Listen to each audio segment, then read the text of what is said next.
Welcome to this morning's talk brought to you by the Center for Global Justice. I'm Cliff Durand. Glad to see so many people here this morning, eager to learn more about what's going on in Mexico today. Let me call your attention to, as you came in, maybe you didn't see it, but there's a flyer listing the August schedule of events from the Center for Global Justice. Throughout this month, we will be giving one talk and one film every week. Next week, we have a talk, or actually two speakers, on neoliberalism. AMLO says that Mexico is ending the era of neoliberalism. Well, what is neoliberalism? So we'll have on Thursday of next week, in this room at this hour, Betsy Bowman and myself giving presentations on neoliberalism. On Wednesday, we will have a film, Woman at War. There's a mistake I just noticed on the schedule. It says that is at 7:10 a.m. It's supposed to be 11 a.m. Sorry about that. We're doing our events 11 o'clock Wednesdays and Thursdays for the rest of this month. In this room? The talks will be in this room, the films will be in the theater. But you have no trouble finding us if you come in. Today's speaker is a familiar face here in San Miguel. He was the first Mexican editor of Atención. Went on to head up the programs at the Instituto Allende.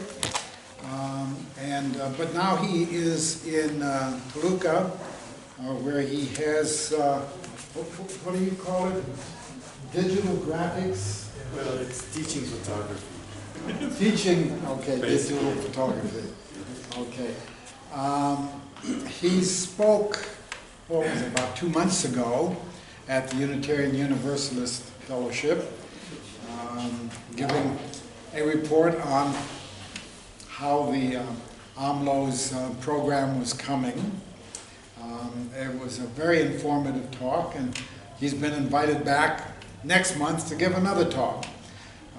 So every month or so, hopefully we'll have him here to San Miguel to keep us up to date on the changes that are going on in this country and the contradictions that are being encountered, the challenges. Today, Hector is going to be looking at the provocative question, is Mexico ready for social justice? So without any further ado, I want to turn the podium over to Hector and hear what he has to say. Thank you very much. I'm happy to be here. I really am happy. I mean, it took me a long time to get here because the toll booths are closed. Oh. Yes, they're taken by demonstrators. And it took us quite a long time. Could you speak up? Yes. It took us quite a long time to get here because the roads are closed by demonstrators. So I'm hoping I can get back because I have to continue teaching. I'm happy to see some faces here again in San Miguel. Well, I'm happy to see you all. And yes, it is a provocative question. Is Mexico ready for social justice? And to begin with, I would like to ask, what is social justice? Because we may understand it as many different things. And if we think about who we are and what we do in terms of other people, we may think we're okay. But is everybody okay? No. That's the question. And social is everybody, not only a few or a lucky few. I have divided this talk into three major sections, the first of which is a bunch of data that I'm sorry, but I will have to read. I can't memorize all this stuff, you know. But, and then the second and third parts have to do with what has been going on and what is my opinion, finally, what is my opinion of what there is to come. And so let me begin by saying that I have been a conscious witness of what has happened within the government over the last few decades, probably over the last 9 administrations, way back from the time when Luis Echeverria was president of Mexico, and he ordered the attack on the students at the Instituto Politécnico Nacional back in 1971. As far as I can remember, my dad and all other grown-ups usually said we were on an economic crisis. We still are. Nothing has changed over the last 70 years. It never got better, really. Now let's begin with some interesting facts, now that I mentioned Luis Echeverria. These are things you may or may not be aware of. So if you have a question about it, I would suggest that you really raise your hand and we address it immediately, so as not to leave it for later. Well, I have a question. Yes? So that period, is that the period that Roma was filmed in? Yes, approximately, the 60s, 70s. Yeah, okay. I haven't seen the movie, by the way, but it is that period. It's after 1968. That's when the army attacked the students in Tlatelolco, and then there was another attack in 1971. In 1970, at the beginning of Luis Echeverria's term in office, the minimum wage was 32 pesos a day. Not much, you might think, especially if we think that the dollar at that time was $12.50. So 32 pesos, $2 a day. Not much. Probably $3. Today you get around 19.5, 20 pesos to the dollar. But let's understand this more clearly. At the end of Carlos Salinas de Gortari's term in office, the government shaved off 3 zeros from the currency notation. So actually today we would be getting somewhere in the realm of 19,500 pesos to the dollar. That is, the peso never regained its power or its purchase power. We just shaved off the 3 zeros. So we're actually talking thousands of pesos all the time. Despite all figures and political speeches showing that Mexico was on the right path towards development and becoming a first world country, this is not really true. Nothing of this is really true. By 1992, during Carlos Salinas de Gortari's administration, the peso had dropped down to 3,000 pesos to the dollar, from 12.50 to 3,000 pesos. That's when they decided to start shaving off the 3 zeros. The economy, in spite of all what the world, all these funds and the banks and everybody said that Mexico was doing fine, the economy was plummeting. It plummeted from there on. At the beginning of Ernesto Zedillo's administration, the peso moved downward again and reached its lowest ever at 7,600 pesos to the dollar. Those of you who have been in San Miguel long enough will remember this. For example, by late 1994, a house and I know this because I was about to buy a house up in Residencial La Luz that is right up past Salida Querétaro was 170,000 pesos, or $50,000 approximately. But by mid-1995, and everybody remembers that crisis, the same house was selling for 468,000 pesos. It was still $50,000. But the problem is not that these properties were growing in price, were increasing in price, but that our economy is dollar-based, especially in San Miguel. It is dollar-based, and I will explain this a little more later. Their purchase power severely affected. Many people lost their homes.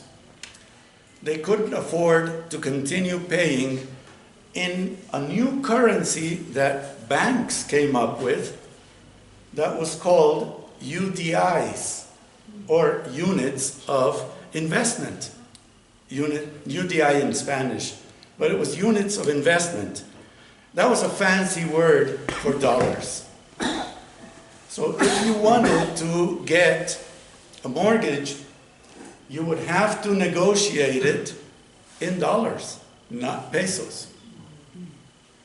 And credits for mortgages and such went from 10 to 15 to 20 to 25 to 30 years. That's how long it takes today to buy a house at dollar prices. This house I was telling you about, that I was about to buy, was in 1994 a 1,000 square foot home here in San Miguel. Not huge, not bad, 1,000 square feet.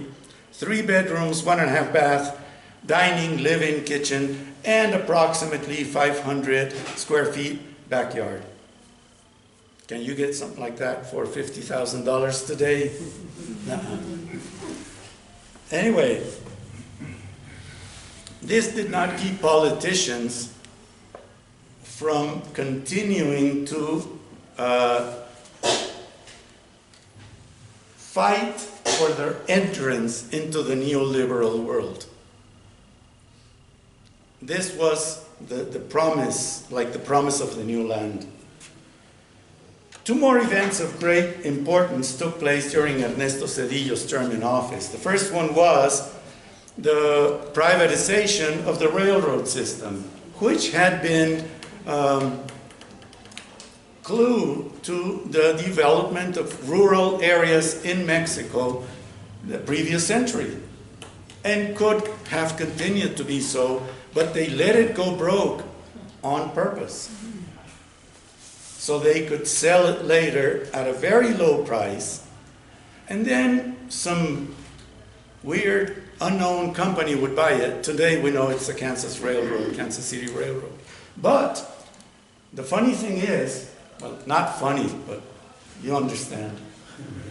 The interesting thing is that some politicians appear on the boards of these companies. So they sold these companies, like the railroad company, the railroad system, at a very, very low price because they had let it go broke. So apparently nobody wanted it. And of course, it's working, it's still working. The other great event, or event of great importance that took place during Ernesto Zedillo, was the rescue of the banks.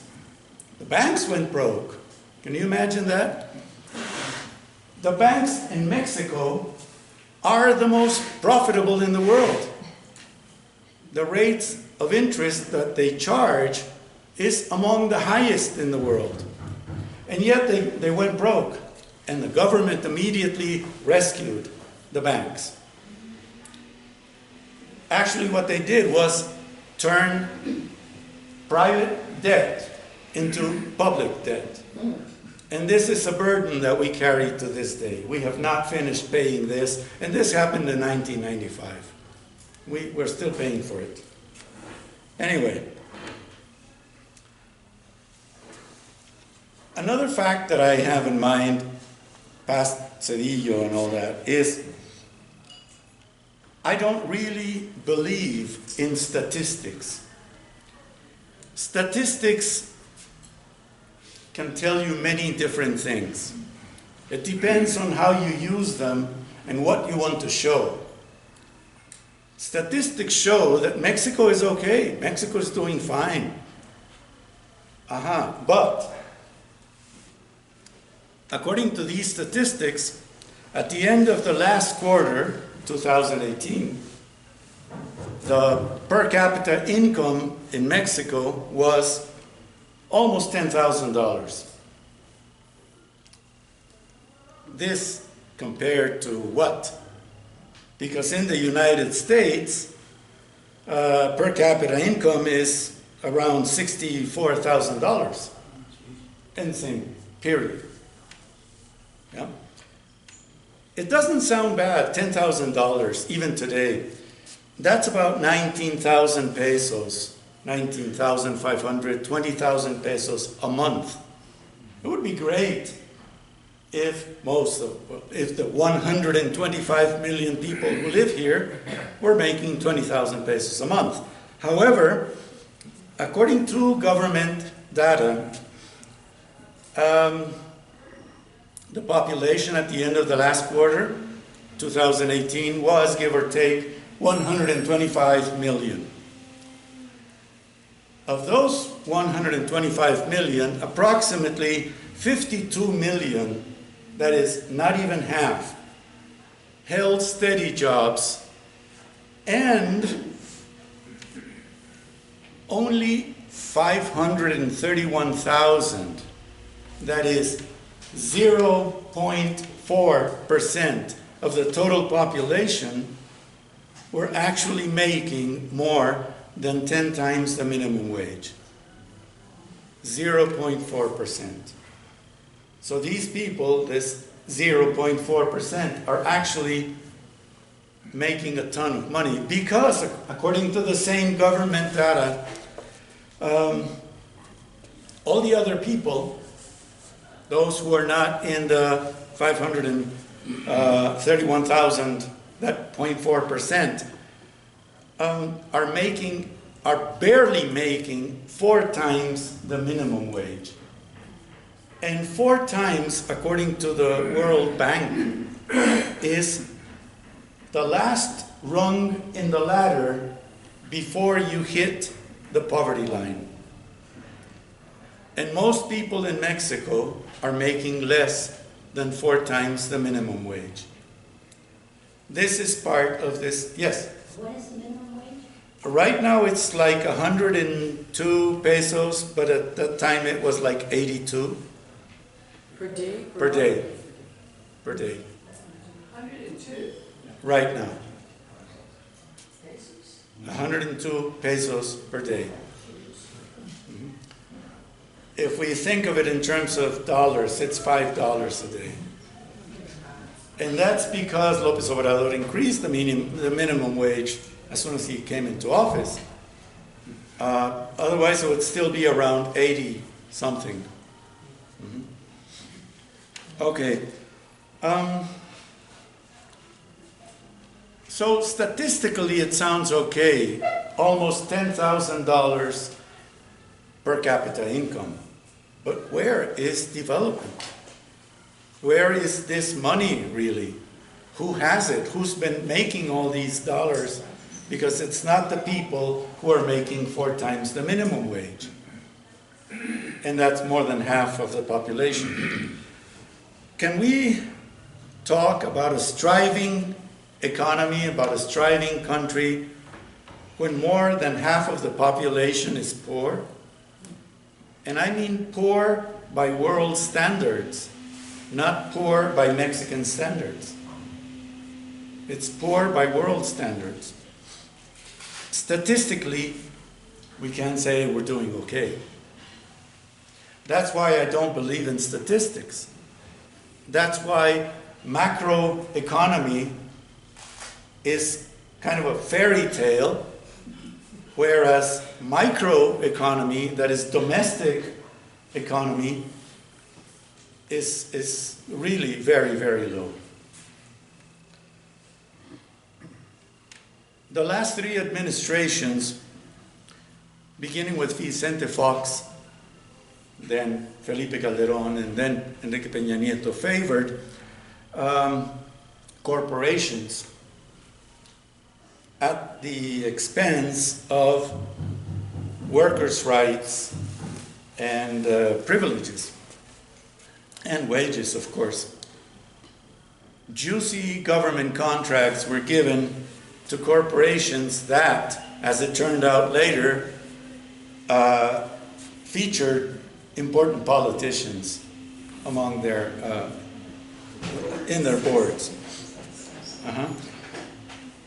Miguel Reyes Hernández, who is the head of the Iberoamericana University Salary Observatory, says about Enrique Peña Nieto's administration, and I quote, "Labor policy in this administration comes with the inertia of including Mexico in the international markets as a country with low wages. The labor reforms strengthen the possibility of hiring and firing workers at a low cost and included outsourcing as a central mechanism. It deprived workers of their rights and has been a disaster in terms of development. The only thing it has generated is the persistence of large layers of workers now in poverty. Outsourcing, labor reforms, international markets are all an atomic bomb set off by the Peña Nieto administration. The generation of low-paying jobs whose result is the persistence of poverty and inequality in 21st century Mexico." So, again the question, what is social justice? Again, statistics show that Enrique Peña Nieto's administration created 4.6 million jobs. What these statistics do not say, or maybe they do in small print somewhere, is maybe not even on the same page, that all those jobs paid between 1 and 2 times the minimum wage. And that approximately during the same period, 350,000 jobs paying somewhere between 2 and 5 times the minimum wage were lost. New labor policies established that workers could be hired and fired on the spot, that they would not have the right to a retirement pension, and that thanks to outsourcing, that they would not accumulate work time, therefore would never get more than 6 days a year paid vacation. These are all consequences of the reforms approved during Peña Nieto's administration. But not only did workers lose many of their most important rights, they also lost purchase power.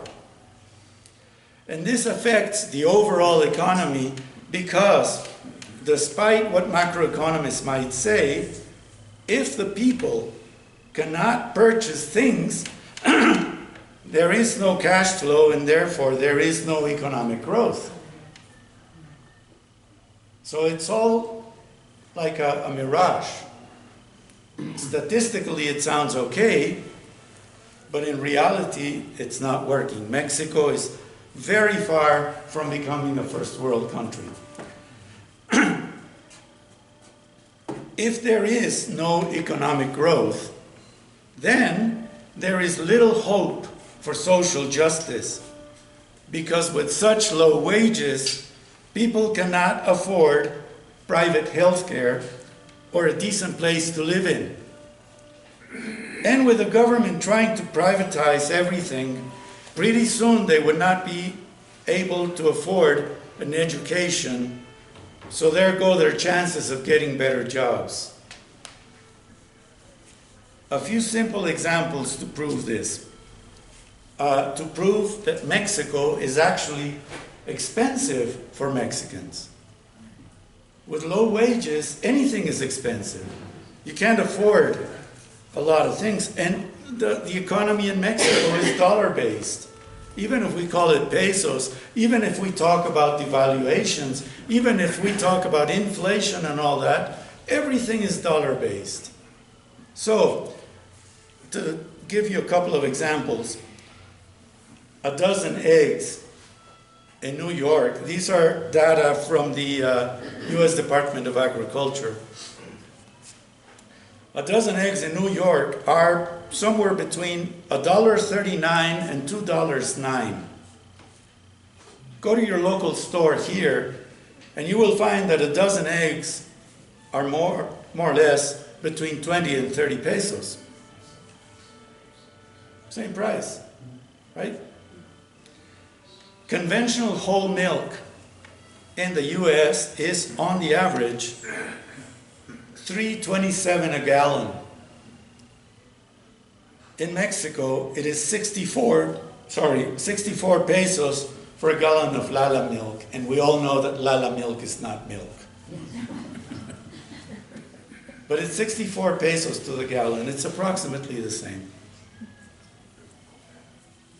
Beef in the States is about $4.80 per kilo. In Mexico, preferential beef, preferentials quote unquote, which is a step up from regular quote unquote, which nobody wants to buy, is anywhere between 150 and 240 pesos a kilo.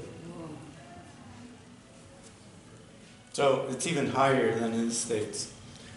Not to mention prime beef or anything like that. If you go to Costco, it'll go, 300 pesos or up per kilo. So no, living in Mexico is not cheap for Mexicans. How can the average family expect to do better when wages are 10 times lower than those in the US, but prices are basically the same? Of course, politicians did not face this problem. They were making good money. They had drivers and bodyguards and health insurance and everything paid for them. Well, this is where the fourth transformation comes in. This is where Lopez Obrador's administration comes in. Now, what has happened before and right after Lopez Obrador took office? Well, for two administrations, Fox and Calderon, the mission was not to let Lopez Obrador win the election. And when the PAN had been opposition for a long time, they joined forces, PRI and PAN, to fight the possibility of Lopez Obrador coming into office. For many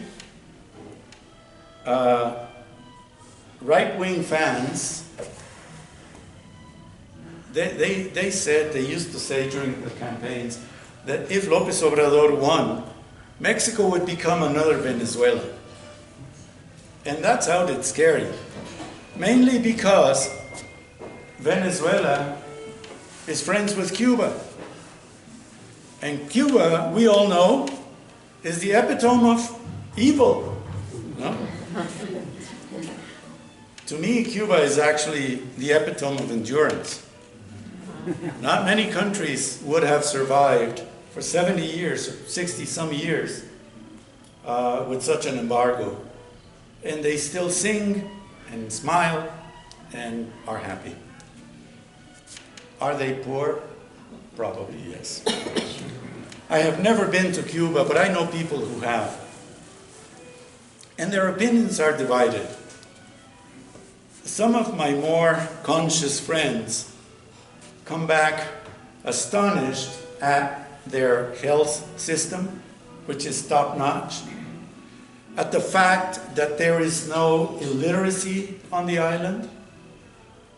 But other friends of mine who are not so conscious, they're still my friends, so I like them. They come back from Cuba saying things like, I had a great time. They have wonderful beaches, but they don't have iPhones. The people are so poor. You know, as if poverty were a sin, something to feel guilty about. Now, these people who think that poverty is a problem don't think it's a problem to be solved. They think it's a problem for them. How can anybody do this? How can anybody want to be poor?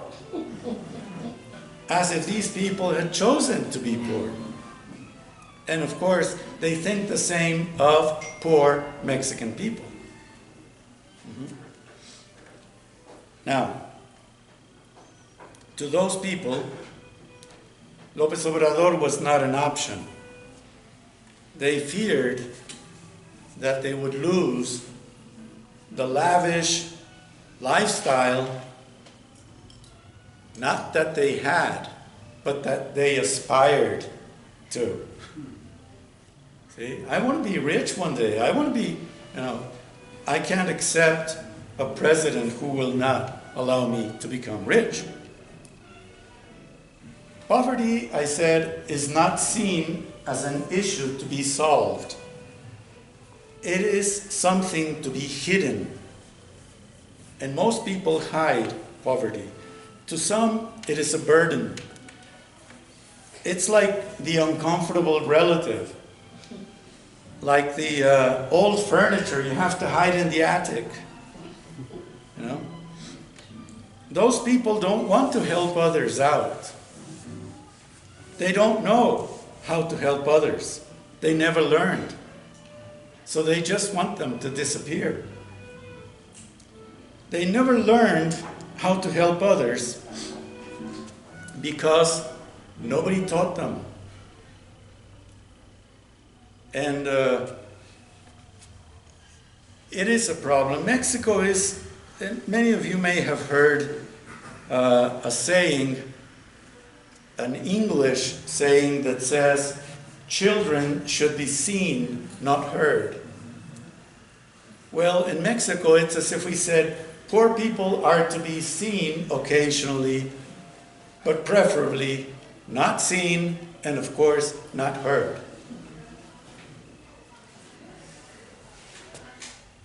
There is a story in Mexico about a fisherman who was walking on the beach in the Tijuana area with 2 buckets of shrimp.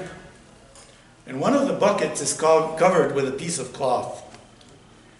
And when asked why one of the buckets is covered, he says, well, those are American shrimp. You know, they help each other out. If I don't cover them, they'll climb on top of each other and help each other out. But the others, those are Mexican shrimp. If anyone tries to get out, the others will pull them back in. And it sounds awful, but that is so true. Yes? Fortunately, those who see poverty as a sin are a minority. They are, however, powerful because they have the means to be powerful. They own companies, they own businesses. And these are the people who more strongly opposed the policies and continue to oppose the policies of the fourth transformation, where the goal is to help the poor. Unfortunately, many of the rest are not helping either. They don't know how to. They are still the shrimp in the uncovered bucket. People don't help each other. They don't know how to help each other. They have never learned how to share. How can anybody share if they barely make ends meet? Now, members of a family may help each other. Perhaps even neighbors, your next door neighbor. You've known them for years, maybe you lend a hand. But in general, most of the time, it's every person to him or herself. So it's very hard to get these people to agree and actually do something. On the other hand, people are not learning. Yes? What's the role of the church? Don't get me started. I'll tell you in a minute.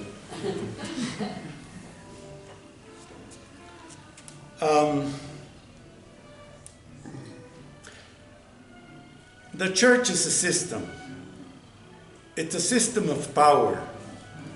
They are not helping either. Catholic Church, as opposed to other denominations maybe, doesn't help people but spiritually. They gather, the tenth or donations or whatever, but I don't see them distributing money or goods anywhere. Never have. I'm 65 years old. I was I was raised a Catholic, and I decided not to continue because I noticed that the church was doing nothing for the people. If anything, religion has only been a reason for division. Most of the wars in the world have religious reasons. No, we hate somebody who doesn't think like us. It's not just that we don't agree with someone who doesn't think like us, we hate them. What was the Crusades? It was a war of hatred. Anyway, people have a hard time climbing the ladder to success because they don't have the same access to good schools, to a good education. Yes, during the last 30 or more years, also the educational system became so bureaucratic that it was not important to teach anymore. What was important was to fill out papers, forms, collect signatures. Teaching was like second or third in importance. But, however, those who managed, despite all odds against them, managed to climb the ladder of success, if only to the next rung, very soon find themselves thinking the same way that the people who didn't let them up were thinking. Like I said, religion is not helping. It hasn't helped. It's sad because people want to believe in something. And this something is letting them down. Unless, of course, you truly believe that there's a better life in the afterlife, and this one doesn't matter, well, then you can be poor the rest of your life. Who cares? I'll be better next time. And that's part of another factor, which is Mexican fatalism. most Mexican people believe in destiny. They have been taught to believe in destiny. This is the way God wanted it to be. So if I'm poor, there's nothing I can do. So I'll stay poor. This is what God intended. So I'll stay poor, and I know it'll be better in the next life. Nobody's been back to tell us if it really was. Members of the church, however, don't have economic problems. They drive late model cars. They live in nice places. They get to travel to Rome every once in a while, when most people can't. This is like George Orwell's Animal Farm, remember? All men are equal, but some men are more equal than others. That's it. Okay? Now, what Lopez Obrador is after, what he intends to achieve, requires a certain degree of awareness. It requires a drastic change in the mindset of people. In my opinion, we're not there yet, unfortunately. Now, what has Lopez Obrador achieved so far? He's fighting corruption.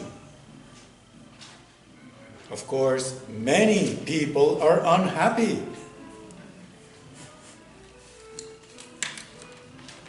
Some of you may have met Ken Lubov here in San Miguel a while back.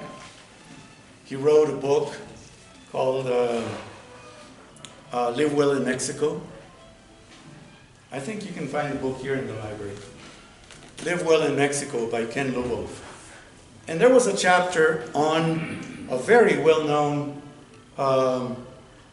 behavior in Mexico. The bite.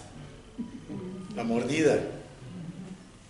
Which you give the cop when he stops you on the highway. Here. We call it in Spanish to rub somebody's hand with a bill so they'll let you go. Instead of facing whatever it is, whatever responsibility we should be facing, you just rub somebody's hand and that's it. You go to a government office, you slip a bill under a sheet of paper so they help you out with some procedure, so they do it quicker. That has happened for years and years and years. Corruption is ingrained in the culture at every level. We all have done it one time or another.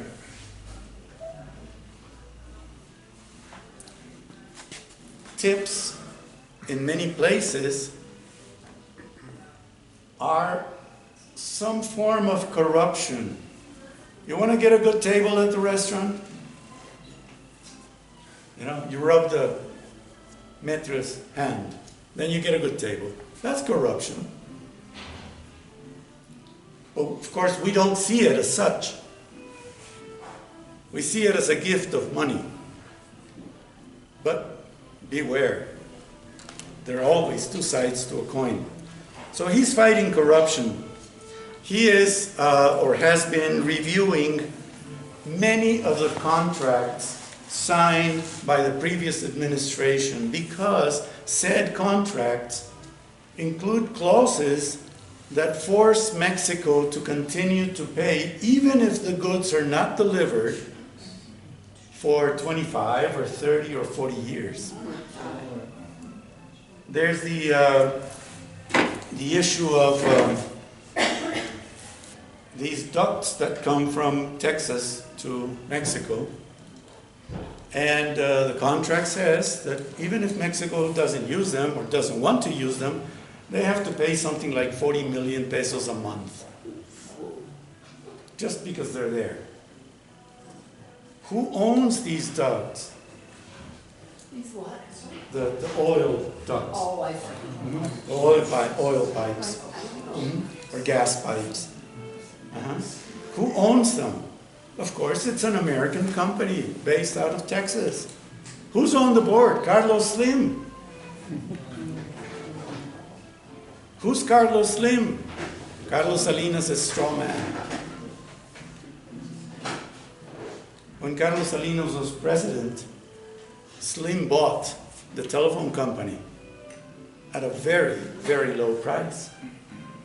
With his own money? Of course not. And he's been handling Carlos Salinas' money all along.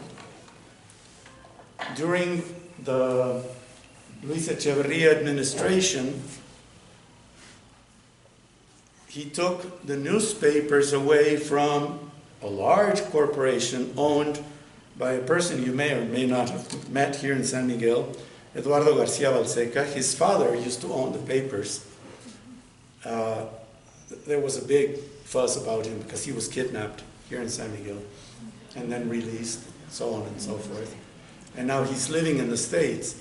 But his father used to own several newspapers.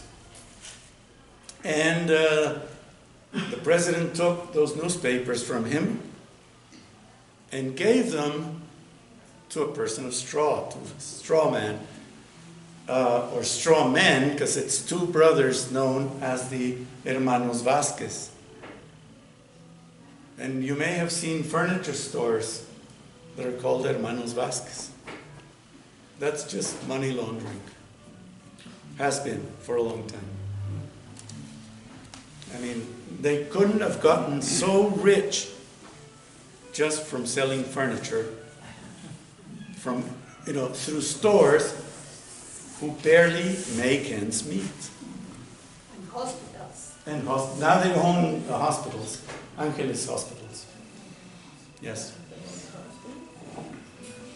They're owned by Olegario Vázquez Raña. Okay, then he has been eliminating duplicate positions within the government. During the Felipe Calderón administration, they created duplicate positions so that he could have all his friends and relatives there. So there was let's say, the director of the library, whatever. And of course, there was an adjunct director to the library. And the assistant director to the library. And they all had huge wages. So they eliminated many of those positions. Now, they have eliminated many of those positions. He eliminated high salaries for public officials. According to the Constitution, nobody is supposed to make more than the president. However, in previous administrations, they modified the Constitution so it could happen. And there were people like judges today, the members of the Supreme Court, who are making about a little over 500,000 pesos a month, plus benefits. Judges have, for instance, 6,000 pesos a month, that is 2 times the minimum wage. They have 6,000 pesos a month allocated just for glasses. What? Just for glasses. I mean, how many glasses do they buy a year?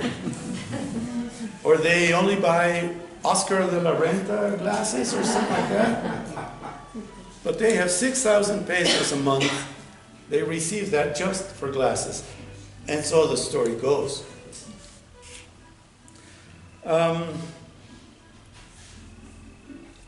One of the most criticized actions that Lopez Obrador has taken has been the elimination of funds for ONGs.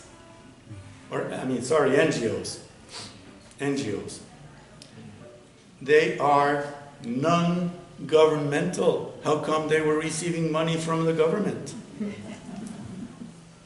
So he said, no more. And of course they complained because they were making a nice profit out of it. You know, there was an organization in Mexico City helping children in some remote area of the country nobody knows about.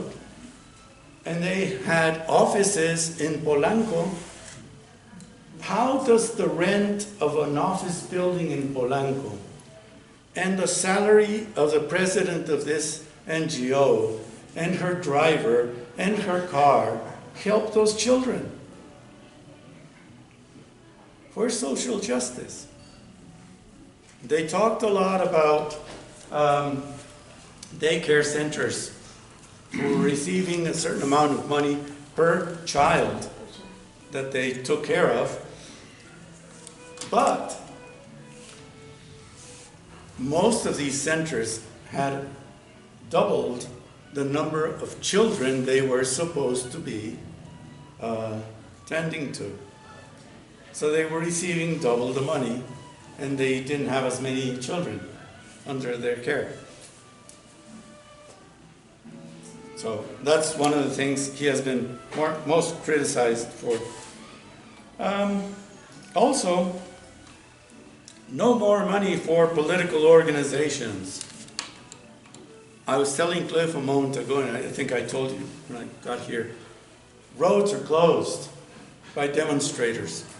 They all have signs, and they belong to some sort of rural organization, which is, of course, political. They are not receiving any more money. They are angry. They are closing the roads. Because they used to get millions and millions of pesos for their leaders, and maybe a little bit of that would trickle down to the campesinos, but not really.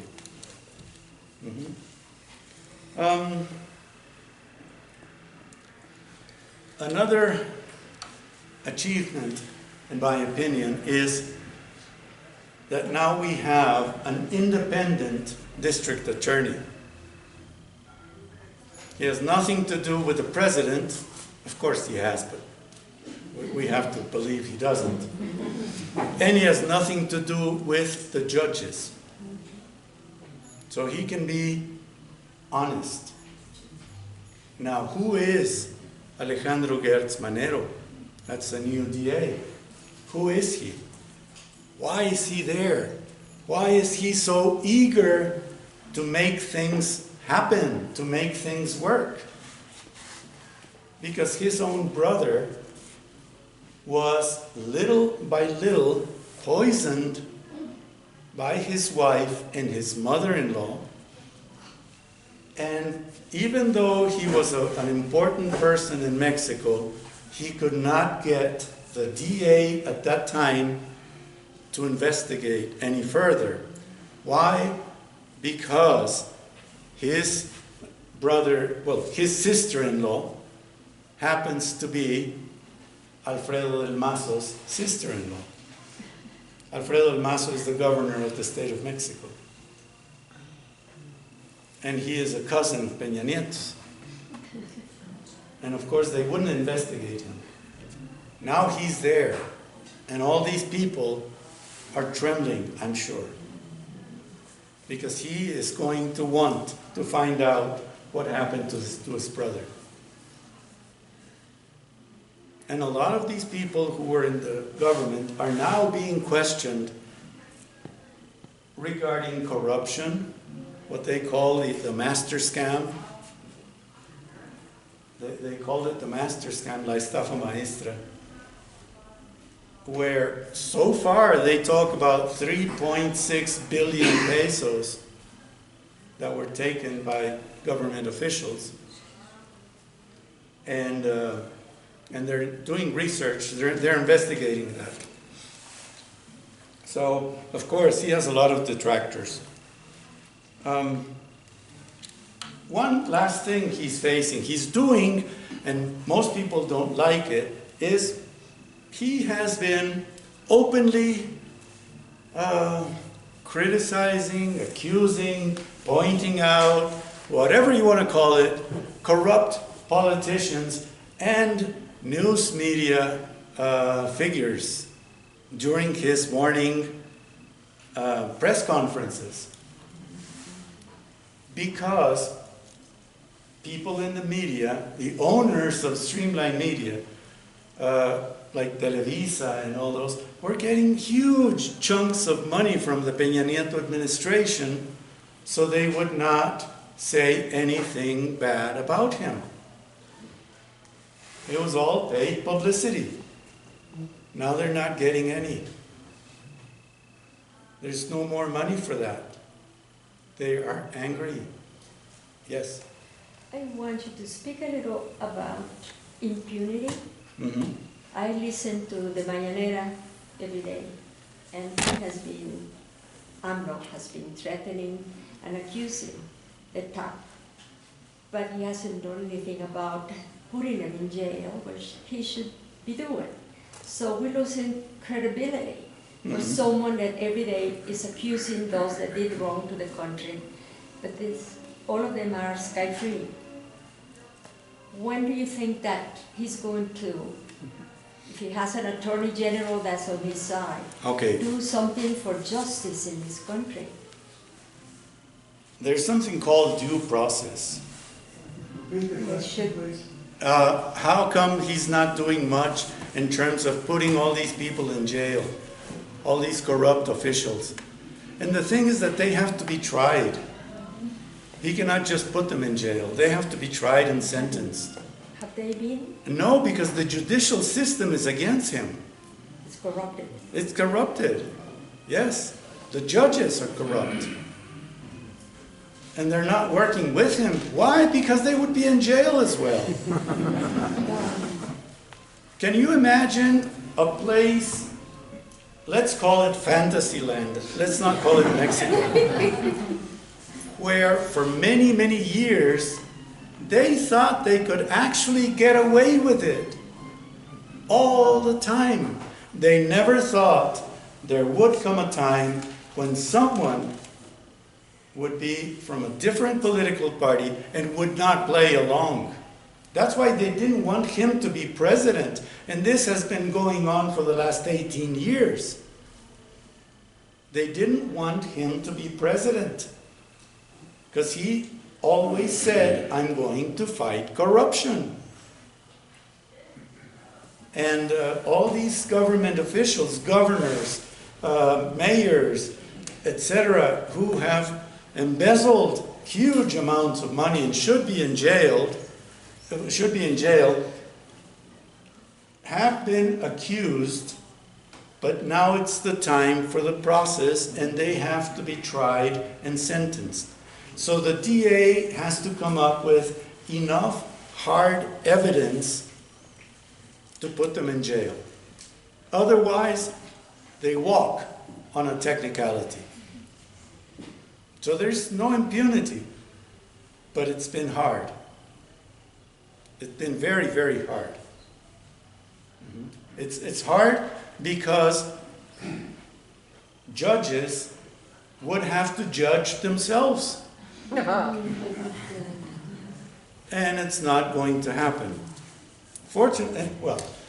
Unfortunately, on the one hand, judges are in their positions for about 11 years or so.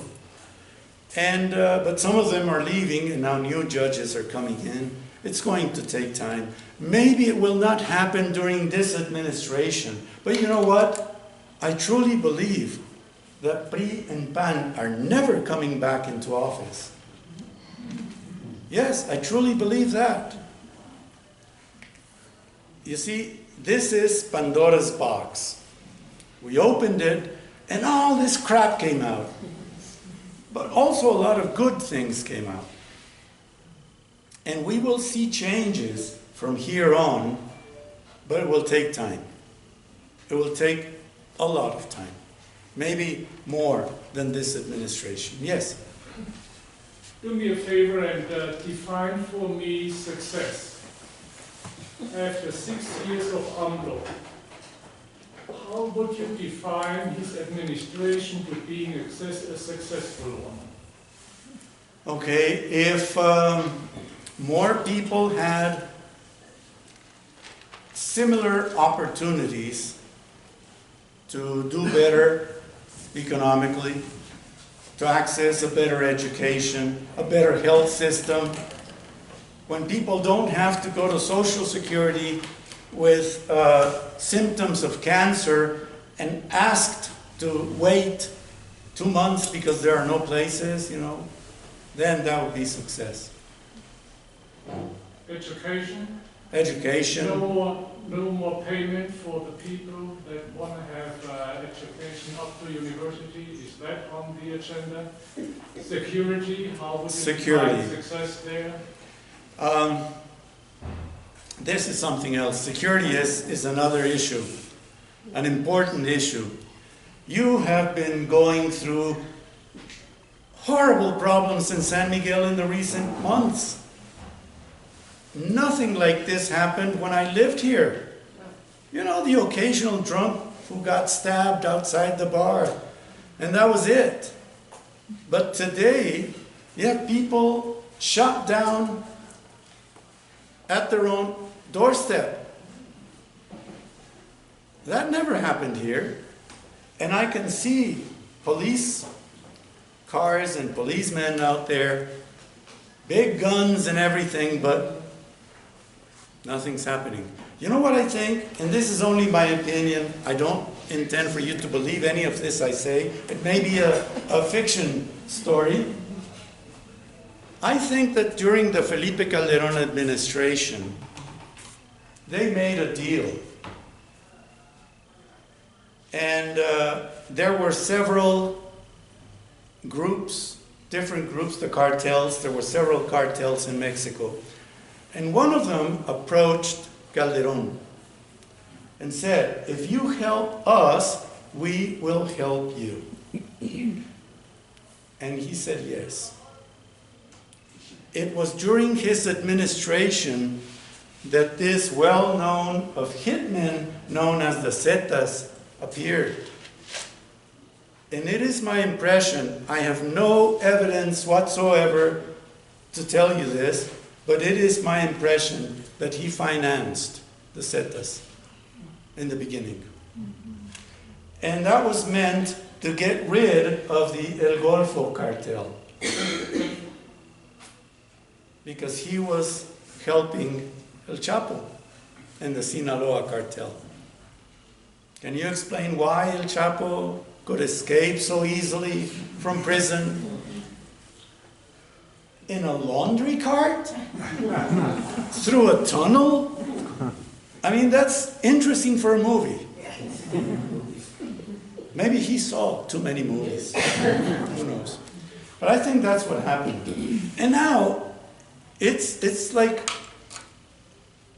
you know what happens when you let vampires in your house? If you invite them in, then you cannot get rid of them. And that's what happened with the cartels. Yes? Do you think there's any chance of loosening the hold of the cartels? They seem to be getting stronger. Well, there are more to begin with. Here you have the Santa Rosa de Lima cartel. Do you think the president can do anything about that? It's not just in his hands. There are many people involved at all levels. If we think of San Miguel as a small community, we all know who deals here. Now let's be honest about this. I know a lot of people in this town who smoke dope. Where do they get it? Right? And we know it's illegal. Still, everybody knows where to buy. And as long as that continues, you know, we're fostering it. Yes? Could you speak a little about the new law, extinción de dominio, related to the drug use and illegal illicit stuff that's going on in San Miguel? Okay. Yes. This is a new law. Actually, it has existed for a long time, but it took a long... Mexico is one of the most bureaucratic countries. So what was the question? What is the law? The law, they call it extinción de dominio, domain extinction. So to say, domain extinction. What is this? When they seize property from a narc, whose is it after it's seized? And of course, many of these places went to politicians, big houses, yachts, airplanes, sports cars. Now what Lopez Obrador is doing is he is giving it back to the people. The process used to be very, very long. It took a long time to seize property and then change the ownership of said property. It took years. Now it happens immediately.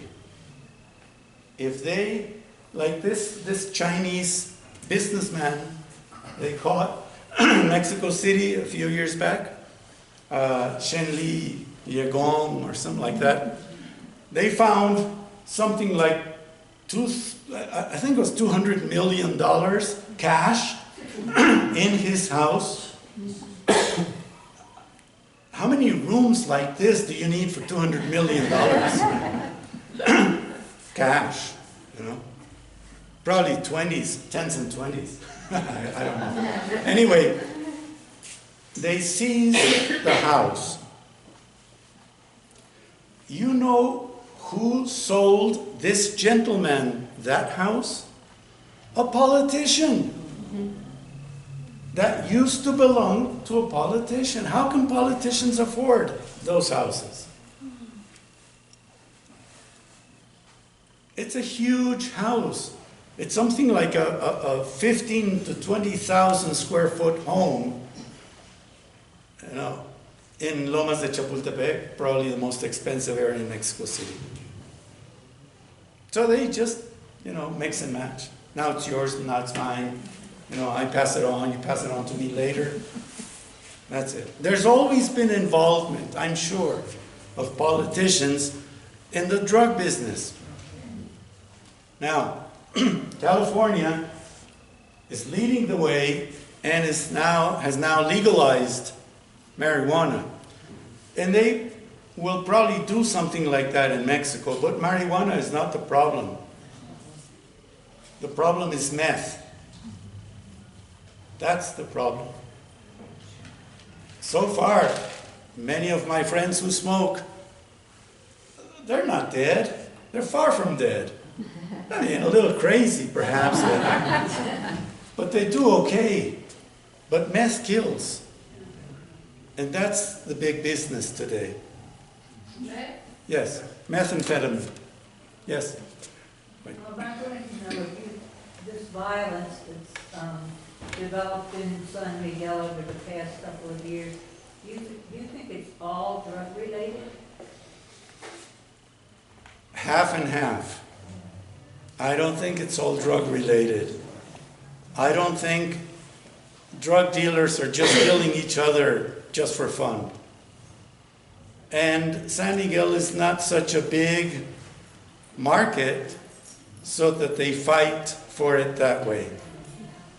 So what's I think, the other half, Reed? huh? If half is drugs, what's the other half they're fighting over? Social injustice. Yes. Yeah, you've addressed the issue of violence and corruption and the Obrador's administration's efforts to deal with that. That's a full-time job. What specific programs does he have for the inclusion of labor in the social process, protections of labor in terms of upgrading their skills, education, medical care, and this type of thing? What specific programs is he proposing or trying to implement? Okay, to begin with, they're canceling the labor reform because it just did away with workers' rights and wages and everything. So they're canceling it so that workers, again, have rights. A worker, as a matter of fact, children who were born around the 90s or early 2000, that is millennials, would not be able to retire unless they saved money to do so. There's no more Social Security pension for them. How can people want to work that way? I mean, you spend, this is something I read somewhere, and I thought it was witty and intelligent. It said something like, if you work for a living, why do you kill yourself working? Right? And most people, you should know, you work for 30, 35 years expecting to retire and live life peacefully and travel and do things, you know. You have a pension. And you may say, it's not enough to live in the States. I can't afford to live in the States with my pension. So you live in Mexico. It's still 10 times more, right? And that's what many people are doing. Others are living in trailers, you know. And young people don't want to get mortgages anymore. They want to live in a van like in the 60s because they don't want to pay the banks for 30 years to own a house. Same thing happens here with 10 times less money. So what's the problem with social injustice regarding violence and all this? We have the same publicity. We still have ads on TV inviting us to buy liquor, to buy cars, to buy fancy telephones. I've seen high school kids, junior high school kids in public schools with phones more expensive than mine. You know, they may have the latest iPhone or something like that.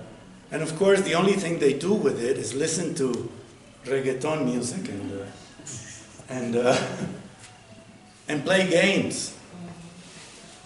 They don't really know how to use these devices, right? But they want them, and they can't afford them. So when they see that someone has a little which on their, in their crazy mind is a little too much, then what they do is, I want to take that. You don't need it. If I take it away from you, it's okay, you don't need it, you have more. That's what they have been learning. That's the problem with social injustice. Yes?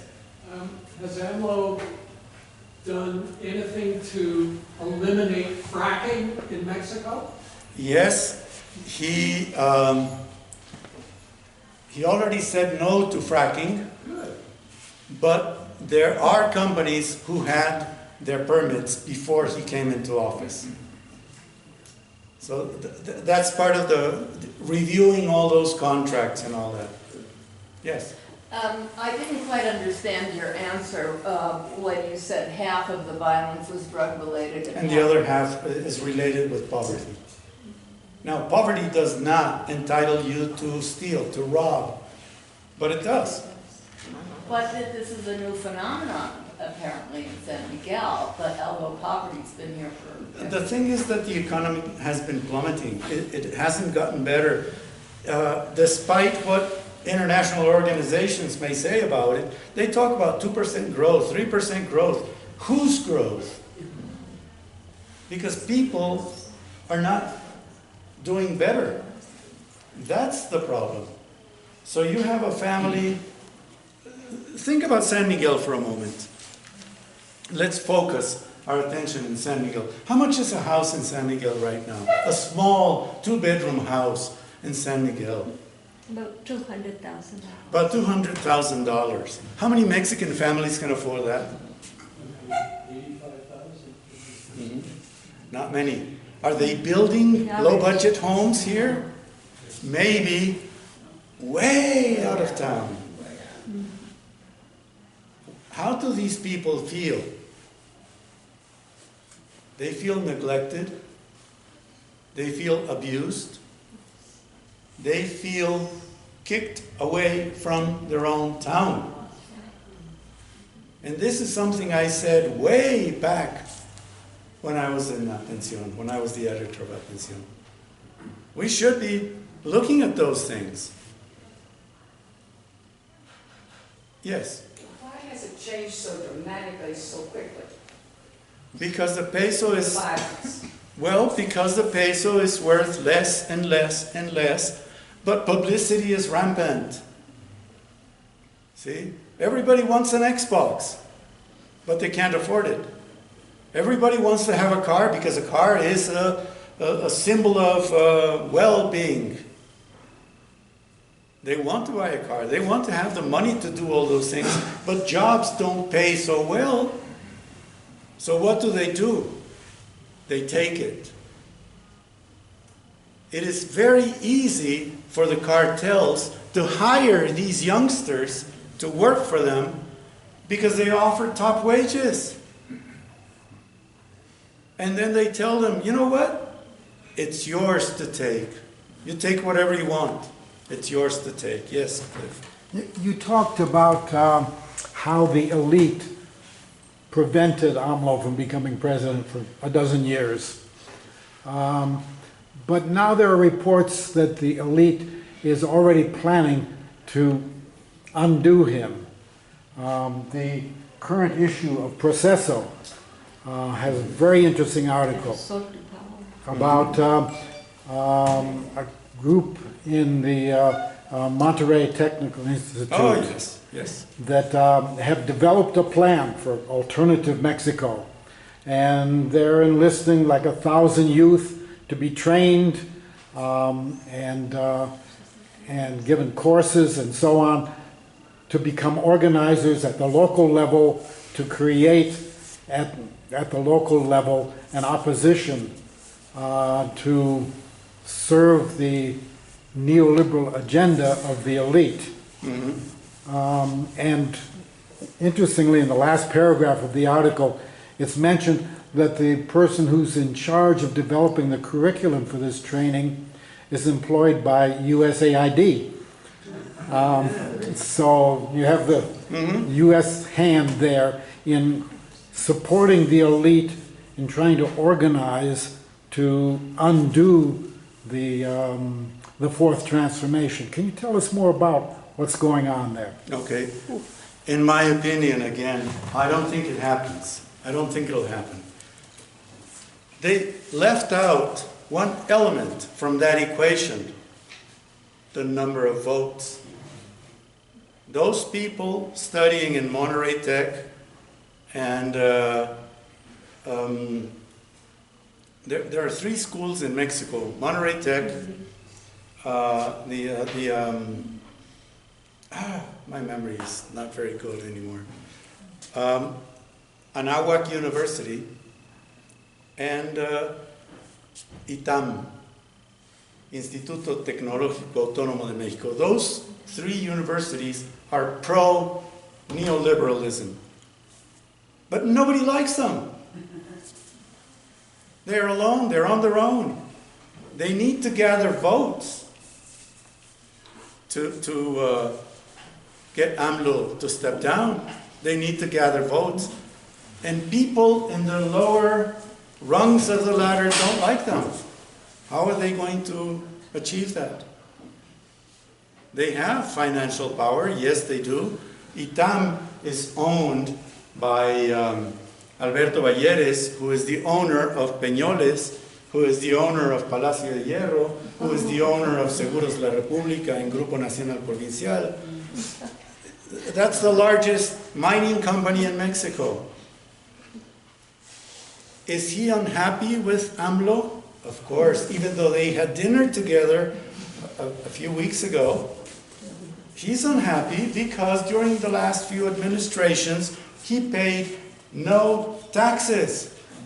And these are very, very profitable companies. I mean, they do business in gold and silver. Of course, now he has to pay taxes. He doesn't like it. And they're planning all this. Yes? I have another question. How does AMLO see NAFTA? And how does he see his relationship with the big neighbor, and especially with the leader of the big neighbor? AMLO keeps saying that he is all for peace and love. He even smiles when he says it. But I think AMLO, as we say in Spanish, is an old wolf of the sea. Un viejo lobo de mar. He has tons of experience. He's not a new politician. He's been around for quite some time. And I think what you see physically is not what's in his head. I think he's a good chess player. I think he's waiting for the right time, for the right moment to do something different. Now, would NAFTA, with the cancellation, there are two NAFTAs to begin with, the old one and the new one. The new one is, we don't know, about to be signed. Maybe. Trump was saying no to NAFTA to put pressure into Mexico, towards building the wall and all that. Now that he realizes that Hispanics in the US will be a major factor in his winning or not the next election, he's backing off. And he's talking about NAFTA again. The only problem is they want it signed by November. But it is due to be signed in December. So he's trying to exert some pressure so that it is signed in November. I don't think it'll happen. It would affect Mexico, yes. But I think Lopez Obrador is moving his chess pieces little by little. And not that I know this for a fact, but there's China, and they have a ton of money as well. And China just said no to US agricultural products. So who's in trouble? And I think he knows. I think AMLO knows. They can see the big picture. We may just see what we find at Walmart, or if we find tomatoes or not, and if they're expensive or not. But they see the big picture. I'm not an economist, but I think he knows what he's doing. Yes?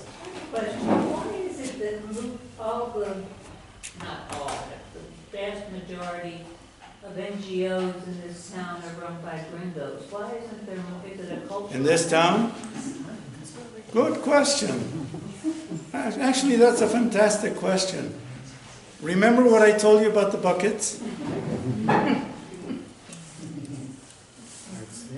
San Miguel was a beautiful town back in the late 20s when Felipe Cosío del Pomar came here and saw the light and fell in love with the light and decided to start an art school here, which he did about 10 years later in the late 30s.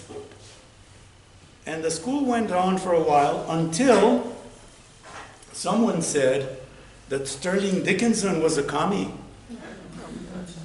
And they put him and all other teachers on a train and sent them back to the States.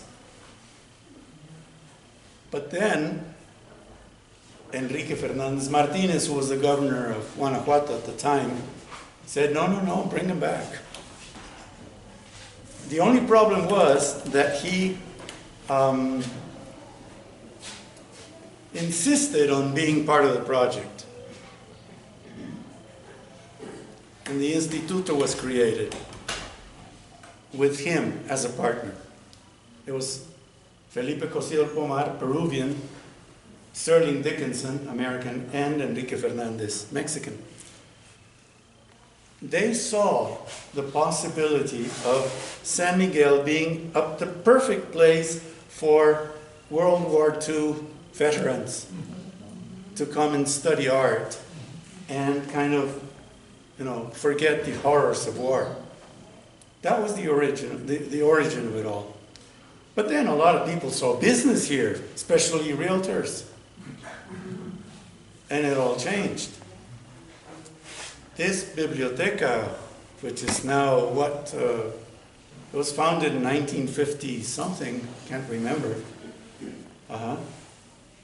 It was founded because there was no library in town. And the people who founded it wanted to help. But where were the interested Mexican parties? Yeah. There were none. Why? Because nobody cares. The shrimp bucket, remember? Why do I have to help others? Why is Khan so powerful? And the La Familia de Villarreal. There's incredible poverty when you go out into the communities. I don't quite get it. Villarreal's father was Supreme Court Justice in Guanajuato for many years. That's one. PAN is powerful because it received financial help from the group that was backing Francisco Franco in Spain.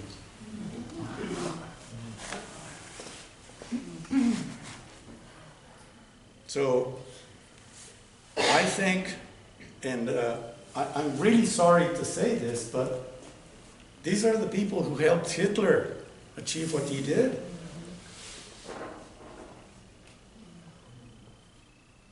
Little do people in Mexico know about that part of history. Why? Because people don't read. They don't want to find out. There was a character in a movie who said, awareness hurts. Being aware of something hurts. And it truly does, because then we know where all this is headed. Can we see hope? Is Mexico ready for social justice? And I'll just leave it there. Yes.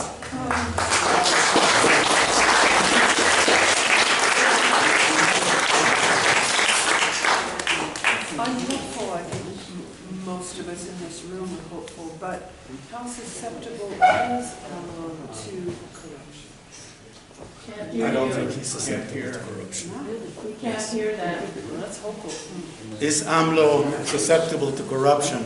I don't think so. Oh, no. I think one of the postulates of his whole campaign and everything is all against corruption.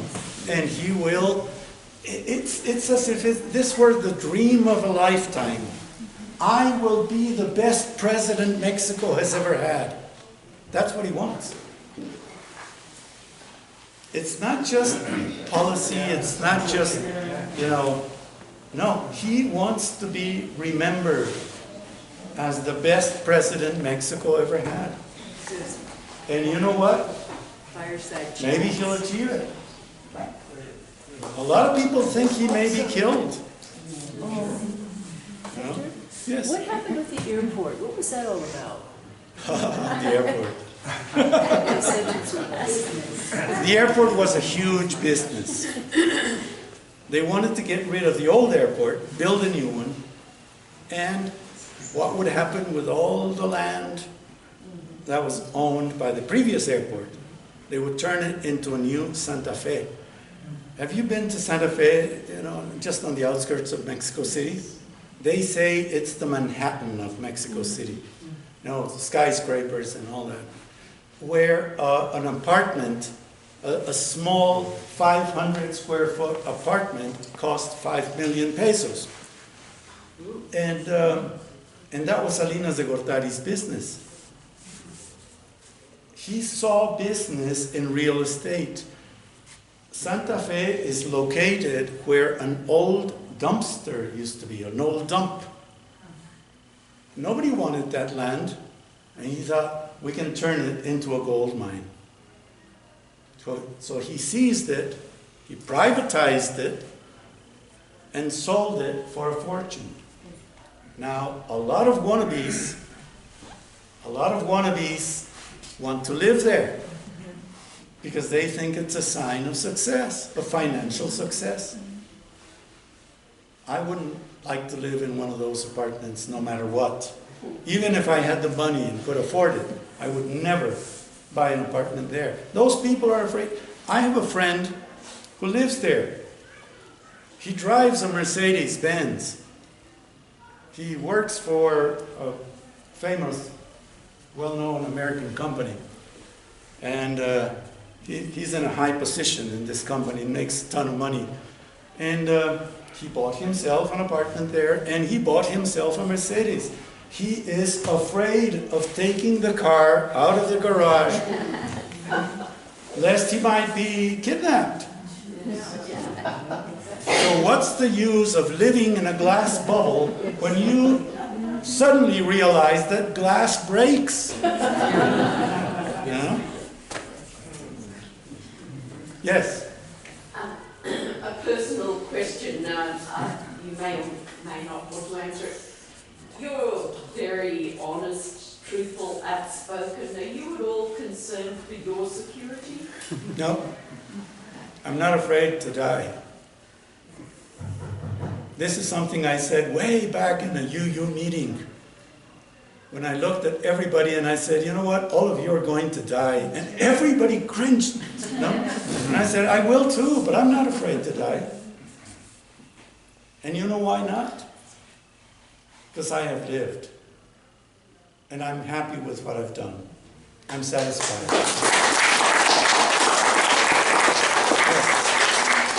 I'm reading about issues of women, and I understand women are half the Congress in Mexico, which is more than anyone in the world. But I've also read that there really aren't programs, and I wonder if Obrador is addressing the issues of high incidence of femicide, domestic violence, rape.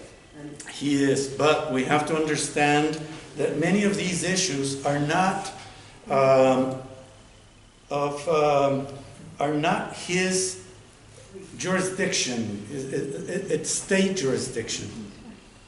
The state has to do something about it. Guanajuato is one of those states with the higher rates of feminine homicide.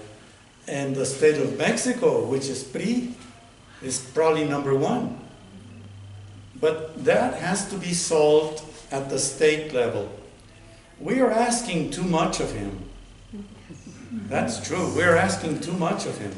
And he has to solve problems, but he also has to run a country.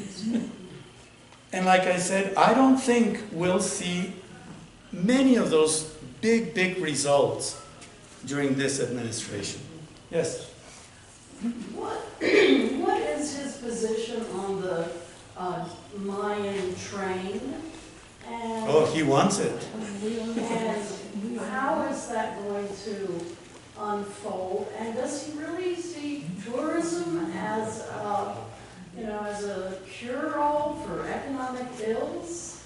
No. I said before that during the Cedillo administration, the train system was privatized. Yeah. But the train, why does the U.S. still have trains? Because they're good. They're profitable. They help. They can carry huge amounts of cargo. See, it's an interesting system. Now, tourism will not solve everything, but it is a way to create direct and indirect jobs related to tourism. If we have hotels in a certain area, then we have vendors. We have, you know, the meat vendor and the milk vendor and the, you know, soda pop and liquor and whatever. And more people would hold jobs. That's true. And the train, I think, would be an asset. It may cause damage, yes, ecologically speaking, on part of the route. But the other part is already there. It exists. Where is it? I'm not familiar. Where is it? It's going to be somewhere from Mérida or Villahermosa, all the way from Villahermosa to Cancun and down to, I think it's Uxmal, and then back towards Chiapas. So, if anything, it's an inexpensive means of transportation. So it could be very helpful. And of course, we are living now in the times where if you see a child begging on the streets, you face the other way. You don't want to see it. That's what I was talking about when I said that poverty is like a sin. It's like something really bad that we must hide. But if you see a puppy on the street, you pick it up and take it home.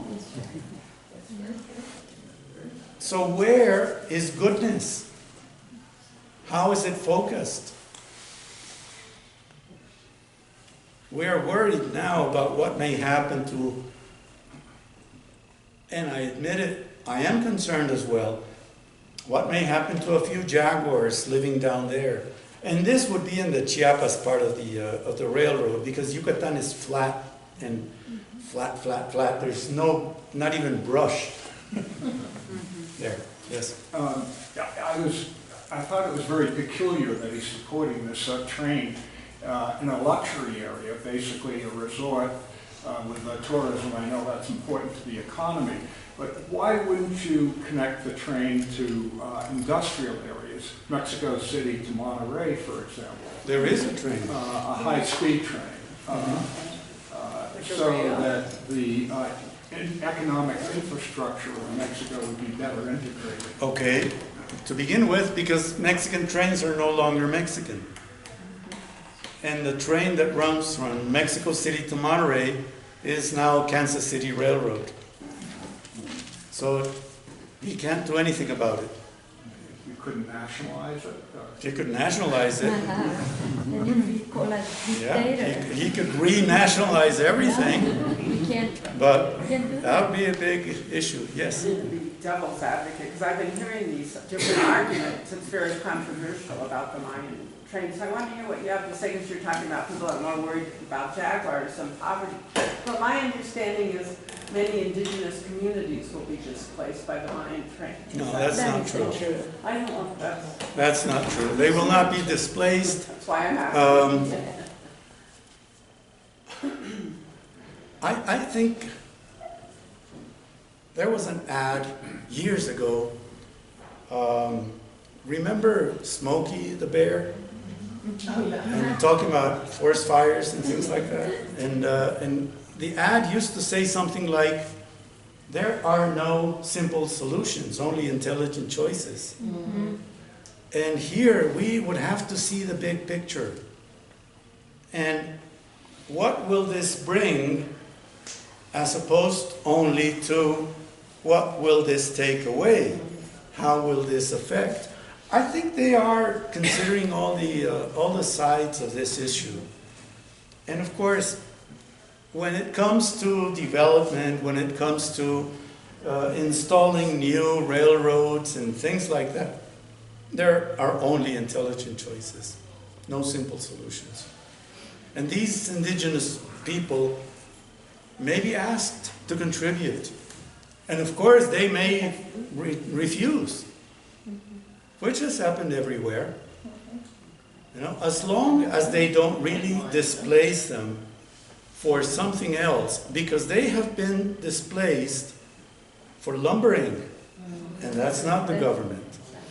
See, that's private Perhaps you can comment on AMLO's policy to keep a balanced budget with redistribution of wealth from some programs to his new programs, and how the deterioration of the near-term economy in Mexico will manifest socially. I'm sorry, I know there's a lot of layers there, but I'd like to hear your comment on that. I think that we could simplify it down to this. Up to now, whatever amount of money was allocated for, let's say, fertilizing the Mexican fields for agriculture, 80% of that money went to the union leaders. So there was money, but it didn't reach the right places. Now it will. It's the same money, it's the same budget, but now it'll reach its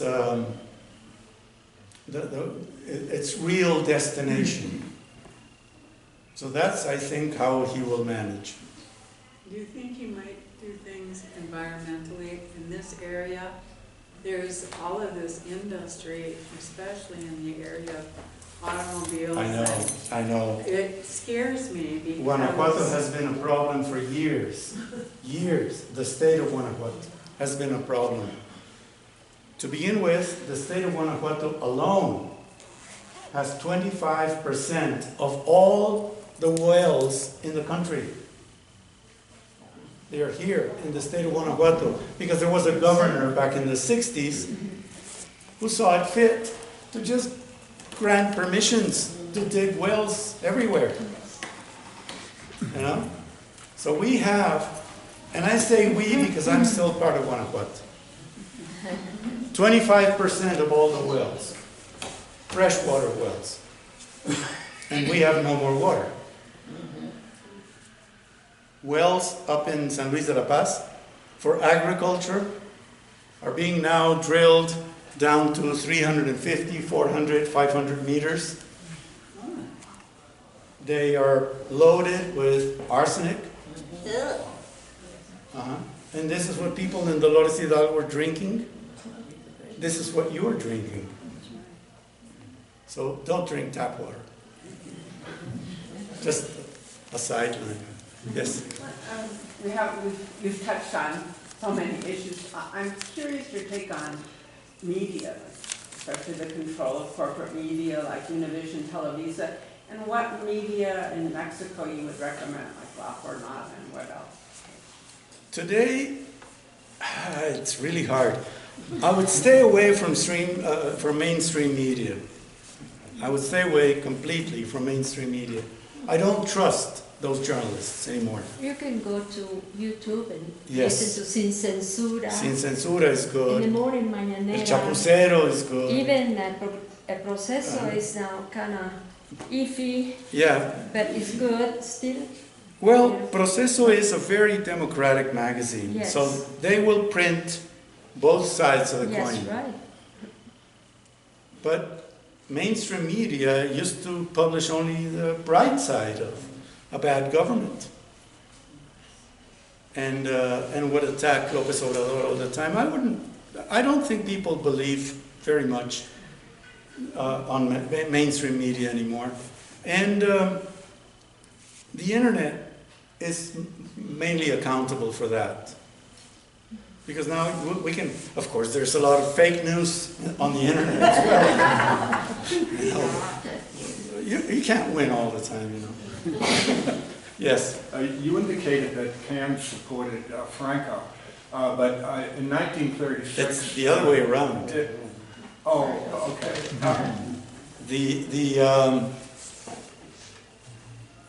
I can't remember what it was called. This memory of mine. But anyway, the origins of PAN go back to Franco's Spain. Yes. But during 1936, in the Civil War, the Republicans opposed the fascists. And the only two countries to support them, aside from the youth brigades from all over the world, were Russia and Mexico. Mexico was a left-wing country at the time, with Lázaro Cárdenas. He was a left-wing president. Who was the president at that time? Lázaro Cárdenas. The guy who nationalized the oil industry and the electric industry. And That makes sense. Yes. Okay, yes. What were the first three transformations? The first one was the reform with Benito Juárez. The second one, I think, was the revolution. The third one was with Lázaro Cárdenas, and now it's López Obrador. With the national, Lázaro Cárdenas, 1936, which is, by the way, he was the one who helped Felipe Cocido del Pomar start his art school in San Miguel. And he gave him use of the building that is now known as Bellas Artes for the art school. But then, you know, the muralists, the Mexican muralists were painting here, and they were all communists. So that's the story. I think that's, yes, Cliff. If we can sort of widen the scope, throughout Latin America, there has been a very disturbing trend to the right in many countries. Yeah, and, Brazil. And as a result, now Mexico under AMLO is almost alone as progressive. To what extent do you think that presents an alternative to other countries of Latin America? I could say that AMLO is kind of mild left-wing. He is not a radical leftist. He's mild, you know, in that sense. Therefore, he has a good chance of being heard in all currents of thought. He's doing a good job. He wants to achieve interesting goals. Will he achieve those goals or not? I don't know. I'm not sure. Like I said, it may be well past this administration that we will see if anything really happened. However, both the presidents of Honduras and El Salvador are now working with him. They have a new president in El Salvador. Yeah, but there's a big opposition in the popular class here in Mexico and the fifis, because they are complaining about Mexico having such high number of poor people, and he's giving the attention and money to these other countries. That's only the fifis talking. Yeah, but that's this minority talking. Exactly. I listen to that every day. Yeah, but it's this minority talking. Let's remember, that's why I used all these statistics to begin this talk, yes. Because it's only 0.5%, 0.4% of the population who are against AMLO, and a few fanatics. You know, fanaticism is that, it's blindness no matter what. So I think he has a lot of support in Mexico, and he has a lot of support in other countries in South America. For example, in Chile, he is very well regarded. Argentina, maybe not. But Bolivia, he's very well regarded. Venezuela, he's very well regarded. You know? He's been a good supporter of democracy yes. in Venezuela. And of course, outside America, I think the Chinese see a good possibility of investment in this country. They may like him or not, they don't care. They can do business here. That's it. Nothing personal, strictly business. Remember The Godfather? Yeah. Anyway. Well, I think we should let Hector get back to his teaching responsibilities. And thank him for teaching us today.